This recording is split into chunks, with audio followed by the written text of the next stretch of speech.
Okay, the boat was last on the water in 2020. Been covered up for the last couple of years, and the paint's really gotten oxidized. So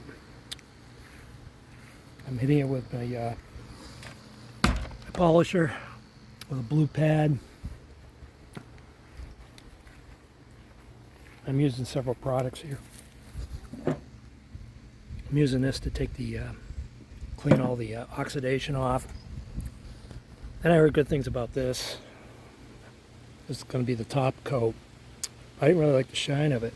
I don't think it's all that shiny. So I went to my old standby that I use on my black truck. It's really shiny stuff. This Colonite stuff. So I don't know if it shows up in the camera, but I got a pretty good shine going on this. So it was very oxidized. If you look at the other side, you can see I haven't touched it yet.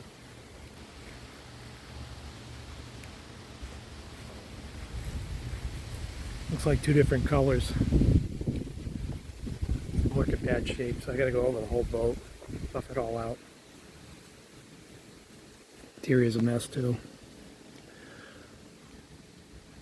So